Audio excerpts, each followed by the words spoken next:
Okay, so here's a complete raw look at how I edit a photo, like an abandoned Urbex type of thing, and this is the first time I'm doing this, talking about it at the same time. So I apologize for any fumbles and insecurities I have during recording this and speaking. I'm usually listening to music and a bunch of other stuff and losing myself in this. So I'm going to try to explain what I'm doing as best I can to dispel any myths that this is magic. It's really not. It's just a few years of putting certain presets together and using them and knowing what I typically like. And so let's see. Oh, I'm just trying to pick an interesting one that's not going to take too long. I usually don't spend a lot of time on these. Oh, how about this one? I'm just looking for something I haven't done yet. All right. Yeah, I know this is already insanely boring. All right, I think I'm gonna do this one because I did this one already, but I haven't done this sink back here, this one here. I just don't know. So I shoot these in brackets. I did all these on a tripod except for the ones outside. Let's see. I just want to make sure I have enough detail in this highlight here. So the whole, as most people know, maybe some of you don't, I'm shooting for HDR so I can see how you can't see any details in there, and you can't see any detail in the dark shadows. You can't see any details in the window because it's blown out because of the exposure. Cameras can't see the way we see. So some people love this method. Some people despise this method. I don't care what people like. I know what I like. So in this one is the overexposed one. I think this is by 3 stops, and I did 5. So here's the median one. Here's the middle one. This is the overexposed one, and this is the underexposed. So you can see the detail in the shadows and details in the highlights, which is in the window. Now, don't get me wrong. Sometimes you love to see a blown out window like that and see the details. If that's your thing, totally fine. All right, the first thing I usually do with these, I have all my lens corrections because some of these do help in Lightroom anyway. I'm using Lightroom to do all this. Actually, this lens is not that bad. There's no chromatic aberration or the purple fringing or blue fringing. Yeah, it's not even showing up on here. This lens is, for what I paid for the lens, it better not. All right. I usually first see if I do an auto and see if it's correct, but I'm a kind of a stickler for lines unless I really want the scene leaning to one side and that whole almost like a Dutch angle thing. So I'm straightening it out here just so it's pretty straight. Since I shot this pretty straight, okay. Yeah, that's pretty good. Now I'm going to select all the 5 exposures that I used here. I did 5 for these. A lot of times I'll do, if I do 5, it'll blow out a window. Like, see this one here? This is like, that's insane. That's really not needed, but it'll still work. Actually, the more exposures you use, I tend to see a lot less noise that you get, especially if you're shooting at a high ISO. Okay, so I have this one selected. Got my line straightened, and you can kind of see it really didn't do much. Watch. Just a little. All right, so I select all 5, sync them together, and I make sure that, the lens corrections and transform is what I use to correct the lines is all synced. Now they should all be the same scene. And I export these into Photomatix Pro for the HDR or tone map. And this is what will take a little bit of time. I got it on a tripod. And so it's exporting it here in the top left.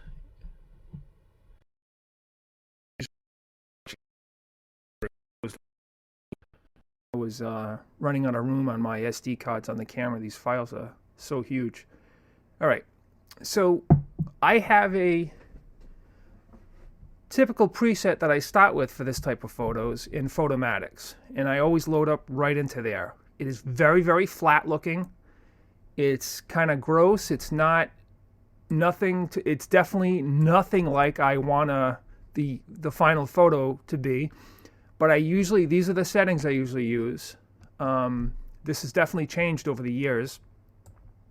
I used to do this micro smoothing to get a real grungy effect. You can knock this way down, and you can already see, like, if you look at the wallpaper here on the right, you can kind of see the pattern in the wallpaper. But if you go back up here, it's kind of smoothed out. And so I used to use it way down low. You can really go down low and get a real grungy effect. But I used to do that, but now I'm kind of a little less grungy with that. I try to back it off just a little to make it look a little more realistic. And the whole reason for this processing, all right, I'm going to go with this because this is my baseline, and load it back into Lightroom.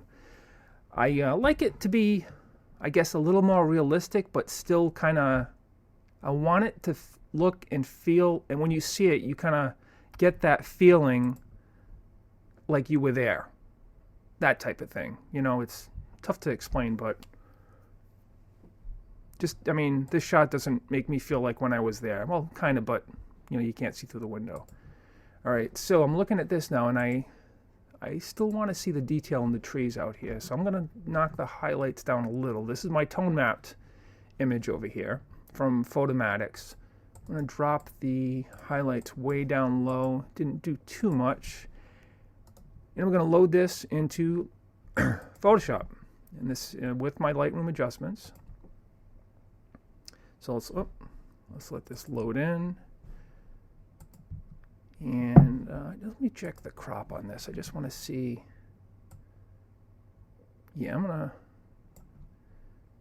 I love the grunge up here. I love that peeling. So I'm gonna keep this in the original ratio. I'm gonna crop this a little bit. I don't know why. I'm gonna use that rule of thirds thing and have the window in the rule of thirds, at least the top of it, and then the sink over here.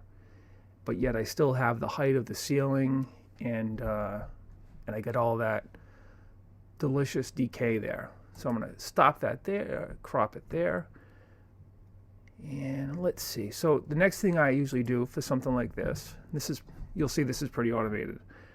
I go to On One Effects, and I have another preset in there that I take this base tone mapped image and apply. Well, let's load it in there, and you can see what it does to the image. And this is like fantastic. I always use the On One thing. I used to use the On One suite. Don't use it anymore. I just use the effects thing and some of the other plugins that came with it. All right, so in my presets, I use this one, Crypt, and I just used it from the original. All right, so the original, one of the original things, I just saved it. I usually this vignette's not even on, but this.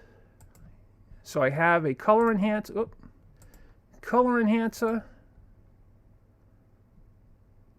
And I'll bet you a lot of these it's not doing too much. So the saturation is just up like 4.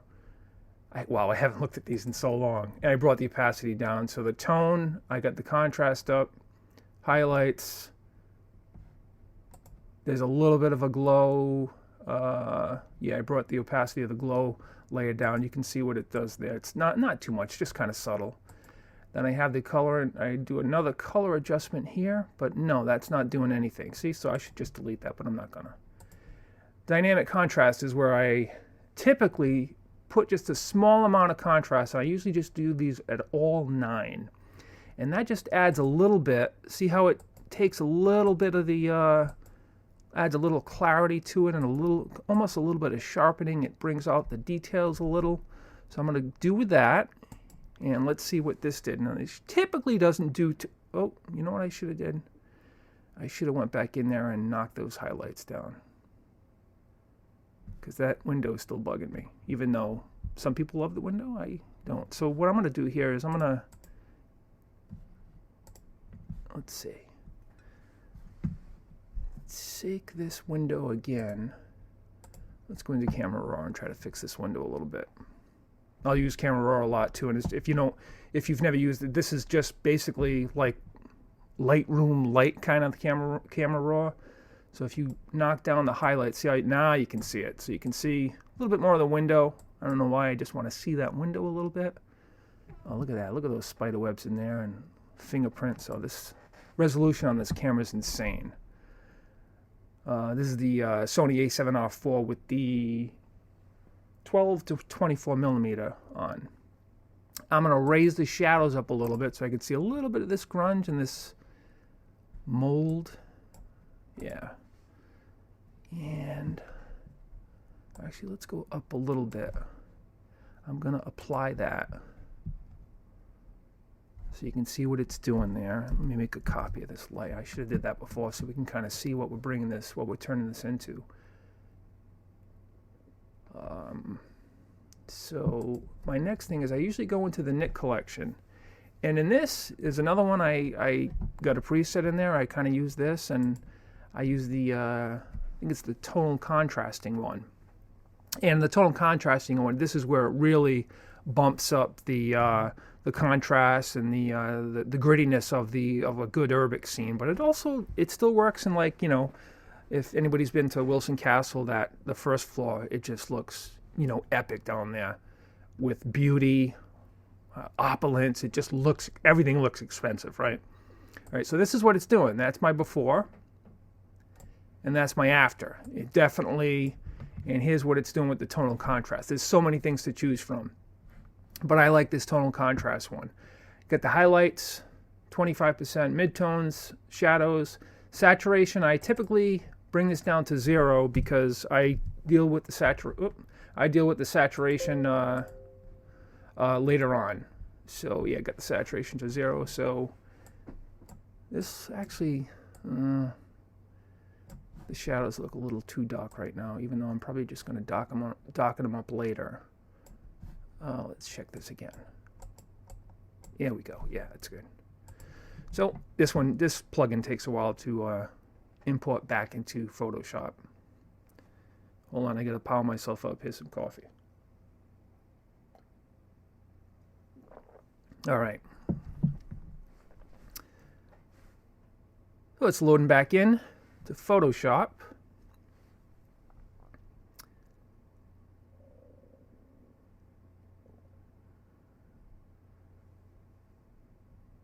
And voila. Before and after. Now this is still bothering me with these highlights here. So I'm gonna open this camera raw a little bit. And nothing's really blunt. Now in Photoshop you can see this. You can do this kind of cool trick. You can kind of see if any of the highlights are blown out. I got it set to turn red, so you can see that's blown out. So if I go back down a little bit, but one thing I do want to check, if I go down too much there, what does it do to the whole scene? So it brings the floor down a little. All right, I can deal with that. Now typically what I like in rooms like this, that blue haze coming through the window, I don't know why, but blue light coming through the window drives me crazy. I'm gonna warm the whole scene up just a bit. Just my preference. Other than that, there's nothing else really to justify why. All right, now here's where I check to see if where the blacks are and the highlights. So I'll bring the black. I want to see a little bit of black in there, so that shows me that the blacks are too black. So I'm losing detail, like, you know, in there. Big deal. That's okay. It kind of, that's part of the scene, and I can always correct this and paint in later on. And then my whites, I can check the white. So there's some of the window coming through again. Let's raise it a little bit so we get some kind of contrast, so it's not too bad. Let me shut off that highlight thing. Okay. Let's see how we're doing here with the before and after. All right. And so the contrast, we can go up a little. And I'm going to go down. Clarity is for me anyway, is key with these type of scenes. You want it, if you're looking for a grungy, you know, lived in, even a spooky scene, you definitely, clarity is your friend. So I'm going to go with the color here. I want the blues up a little bit. Even though the blue light drives me crazy, we'll get some good highlights in the windows there. So I'm going to go in the blues, raise them up a tad here, and it looks like it's doing the blues and a little bit of the purples. Okay, and let's see. How about those trees? Let's do those trees. Get a little bit of the trees coming through. And so now I'm going to use how about the greens? And bring your eye out there to the window. Let's see how that looks. Yeah, that's getting there. Now, for no good reason, I usually pull up a levels thing. Like I said, I'm winging this because I want to actually get more detail over here. So I'm going to take the highlights and I'm going to go up on those a bit. And I'm going to ignore the window right now. So I got up a little bit. All right, so you can see what it's doing there already. So I'm going to go fix the blacks a little. And let's see what this does. We'll go to the midpoint. Oh yeah, that's good. All right, so right there. All right, now let's fix that window. I'm going to mask out the levels layer that I just did. Make sure the paintbrush is black. And yeah, so let's do this. So I'm going to paint in. So basically it's subtracting what I just did what I did to the whole scene, but it's subtracting it from the window. And you can kind of see the little mask over here. Now if you watch, the whole scene will change, but the window won't. Yeah, here we go. Make sure this is good and painted. This is a little bright here.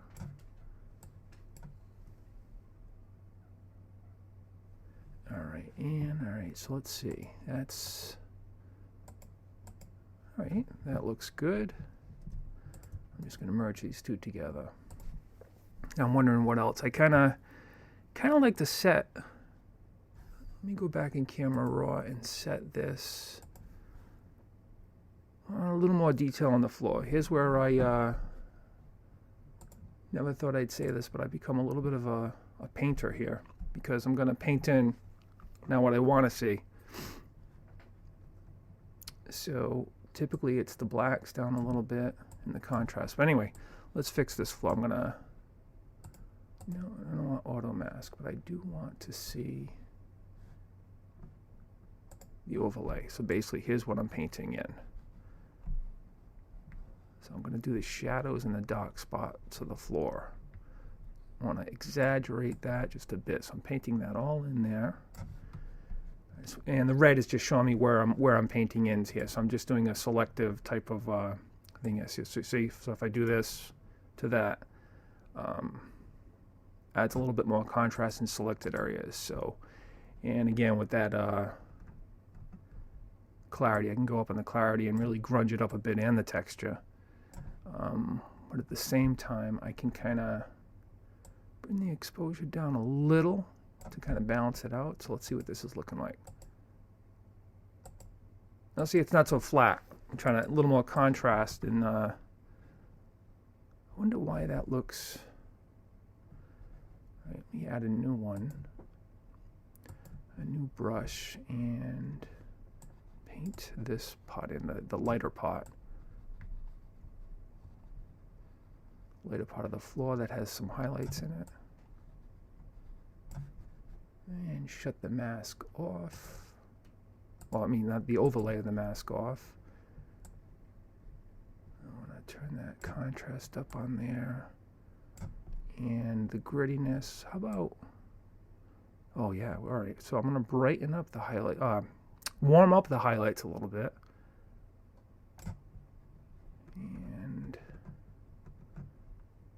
As you can see, this is just, I totally end up winging these every single time. There is no magic to this whatsoever when I'm doing this. All right, let's see. We got this and this. That looks good. Now this calls for a good vignette because we got some bright window over here, and we got the light shining in here. I'm going to try desperately not to add in a fake sunbeam. I love to do those, but I know it drives people crazy. But, well, you know what? Maybe I'll do that. Let me do the vignette first. And I use the on one effects again. And, that's putting that whole layer. Now see how, so if you were into this, this is like what you want. This is doing the whole preset again that I just did in on one effects. But I'm going to erase that, and that's what I went into there for. And I just want to add the on one has a really cool big softy vignette. Yeah, it's really nice, and that's kind of what I like doing. Is now that I have the vignette applied, you can kind of see it here, right? I'm going to erase some of it, mask some of it out, because I still want this window to be bright and to be like catchy over here, because it is lighting up the scene. I just want to make sure that we're not losing too much here, because it should be bright. It's a damn window, right? And I also want to have some of this lit up like that. So let's see how we did here. So that's with the vignette off and on. Yeah. All right, let's bring this back in.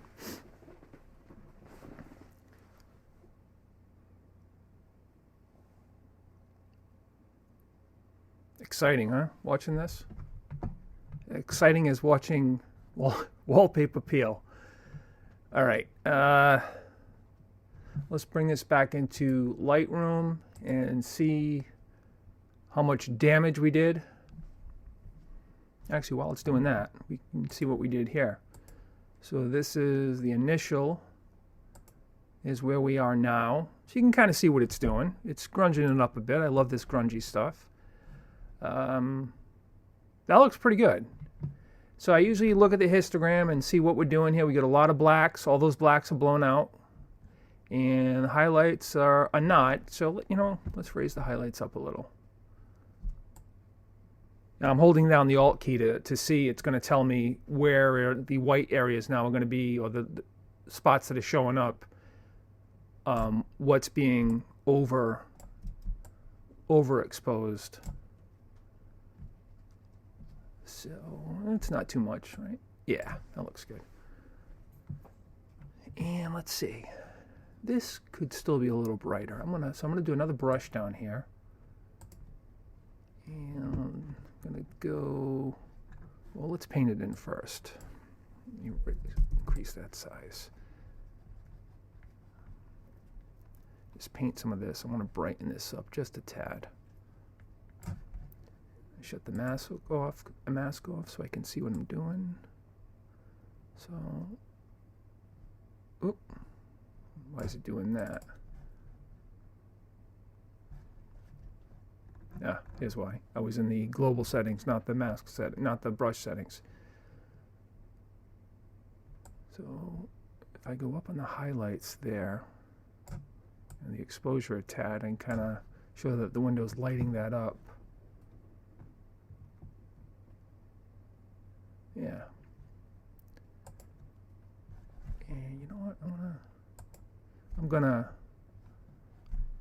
highlight these bricks just a little. That's my new brush. New brush.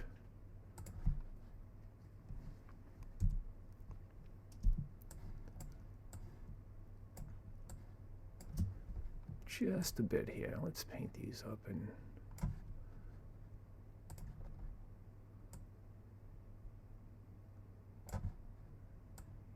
how about the sink? Basically just doing a little bit of the sink here to bring out the details and separate a little more from everything. And let's see if we can see what it does here. There, that's a little bit there. I think I want to contrast these bricks here a little bit. Close. See these bricks here? They kind of, oh, look at all those spider webs. Wow. I wish I actually paid attention when I was in places like these and actually could see what I photograph later. All right, let's do another brush. And paint these in a little bit. Shut that off. A little more contrast there. What's it doing?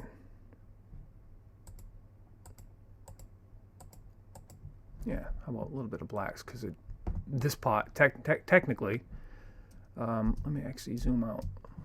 Technically, this is being lit by this side light here, the reflection of that light. So let's bring the blacks down a little. Oop, gotta select that. Okay.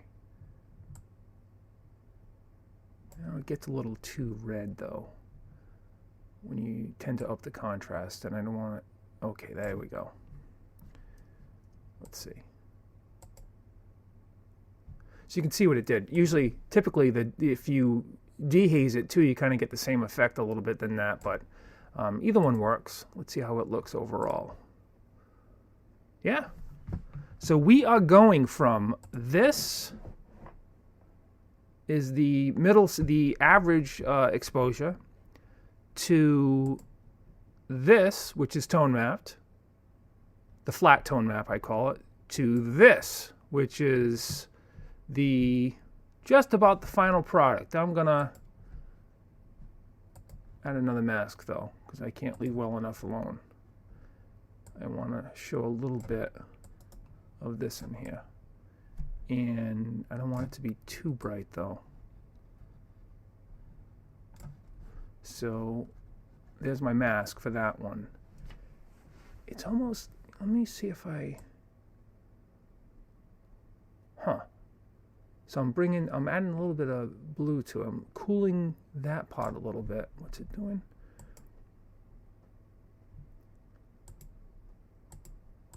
I'm just looking at this part here. Yeah, that's good.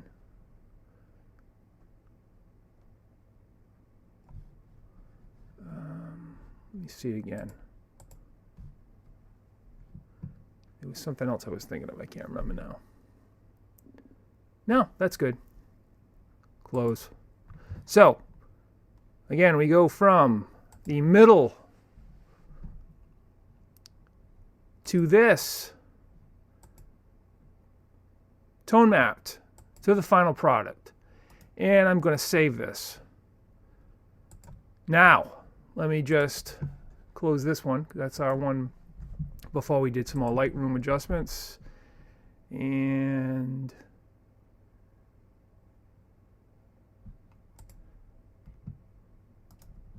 yeah, I'm gonna do it anyway.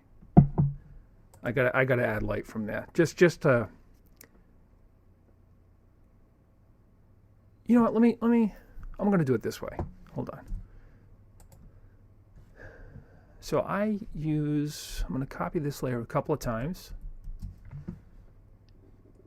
and I add an adjustment layer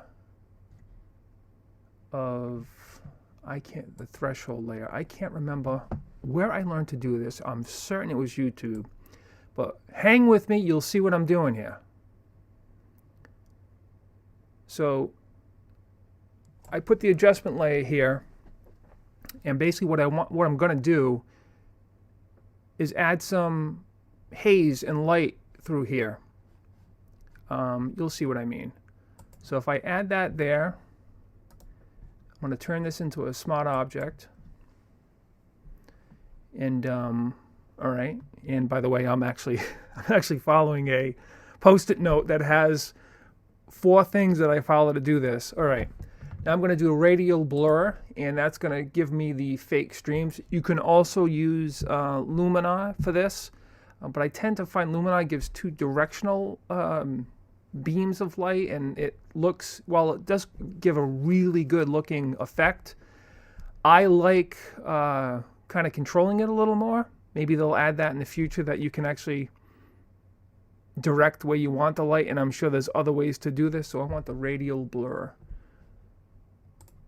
And I want zoom 100%. Now this is where you have to, I want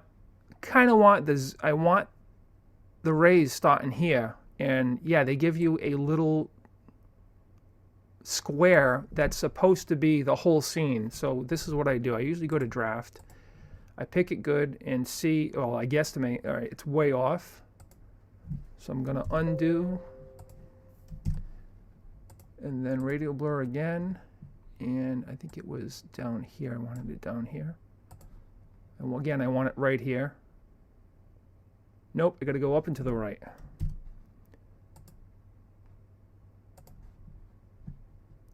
So let's go try that. Wow, still gotta go down.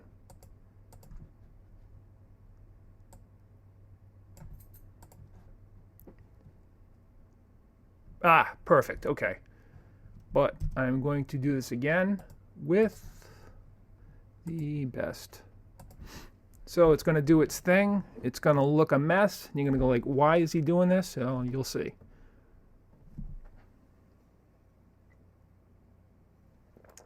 Exciting stuff. Did I lose you yet? Hang on.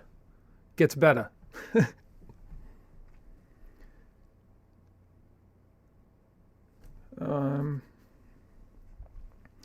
What do I have to do next? I got the blur, zoom.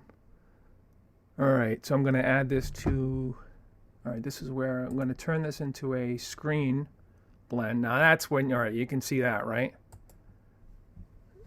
All right, and now, so I'm going to add a blur to this, to the lights as well, because I don't want them, looking too sharp. If you look down here, they're pins. And I know there's other ways to do this, but all right, so you can see here what this is doing. So watch. Now watch the rays. See how they soften up quite a bit?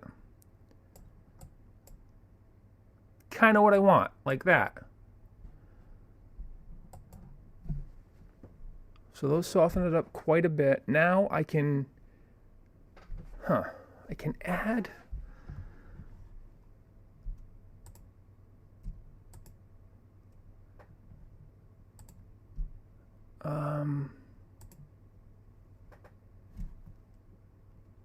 I don't want to, I'm trying to think if I want to warm up those light rays. No, I'm not going to, no.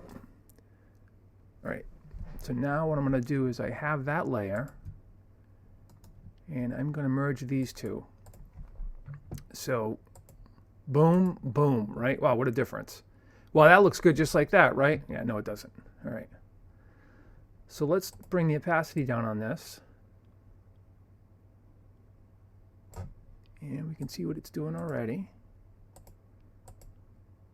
I just want a little bit. So what I'm going to do is I'm going to mask some of this out to tone it down quite a bit. And again, I got a mask layer here, and I'm using a black brush here. And let's do the opacity to like 4. That's good. Because I don't. Now, basically, what I'm doing here is I'm painting out the light rays. So I'm trying to remember here that, okay, this is, the light's not going to get into the shadows. So gotta, actually, you know what? So I'll paint all that out. I don't want any light up here because it really didn't get over here. It shouldn't be affecting, although it does stream down here. And you can see the mask here, what it's doing over there. Like right here, I don't want this because I want it coming this way. And then it's a little too bright through the window. So why does it always go to 42%? So I'm going to tone that down a little bit. So it doesn't look like I'm doing too much, right? But when you look at it there to there, that's quite the difference. So I'm going to go again and let's make this directional. I hate those lights right there streaming through.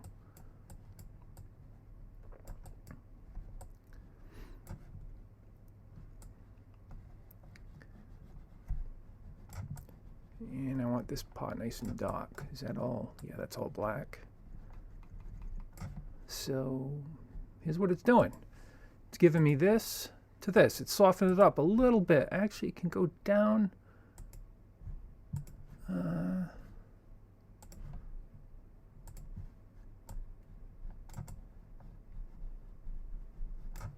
Down just a tad. So it's going from this to this. Kind of like that too. A little moody. Soft and moody, right? Maybe go down a little more with the opacity. So I'm gonna, you know, we're here. We can kind of dial it up as we want since we use the masking brush. So even from there to there. That looks good. Save that, and we can see what it's doing in Lightroom. There's our before, and it's loading in.